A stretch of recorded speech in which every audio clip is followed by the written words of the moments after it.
की कहानी का नाम है बिल्ली का न्याय। बहुत समय पहले घने जंगलों के बीचों बीच एक विशाल वृक्ष खड़ा था।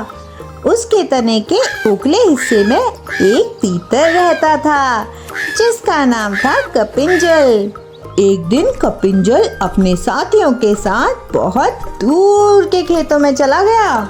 वहाँ धान की कोमल कोमल कोपलें उगी हुई थी। खाना इतना स्वादिष्ट और भरपूर कि वो कई दिनों तक वहीं रुका रहा और खूब खाकर मोटा ताजा हो गया। इधर उसके घर का खोल खाली पड़ा हुआ था। तभी एक खरगोश आया जिसका नाम चंचल था।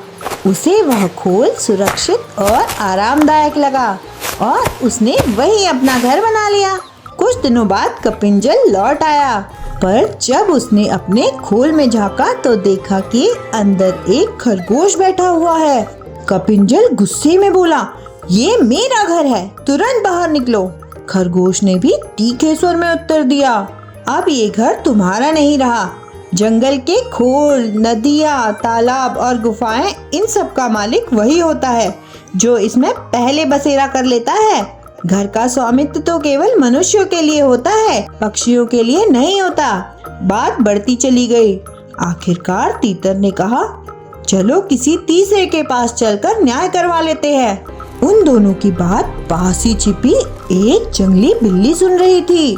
उसने सोचा, अगर मैं खुद को पंच बना लूं तो इन दोनों को धोखा देकर खा सकती हूँ। ये सोचकर उसने गले में एक माला डाल ली और नदी किनारे सूर्य की ओर मुख करके आसन लगाकर बैठ गई और वो मीठी मीठी बातें करने लगी और धार्मिक उपदेश देने लगी। खरगोश ने उसे देखा और बोला, देखो यहाँ कोई तपस्वी बैठा है, यही हमारे झगड़े का फैसला करेगा।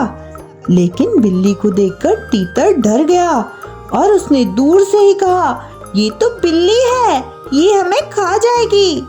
तभी बिल्ली ने आँख खोली और मीठे मीठे स्वर में बोली, राम राम राम राम, ऐसा मत कहो। मैंने अब हिंसा का रास्ता छोड़ दिया है। अब मैं केवल धर्म और न्याय के मार्ग पर चलती हूँ। यदि चाहो तो मैं तुम्हारा झगड़ा सुलझा सकती हूँ।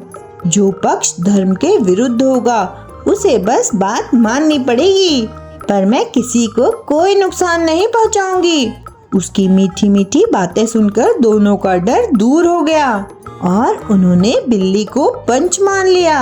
तभी बिल्ली बोली, लेकिन मैं बूढ़ी हूँ ना, दूर से सुन नहीं पाऊंगी, तुम्हें बात पास आकर बतानी पड़ेगी।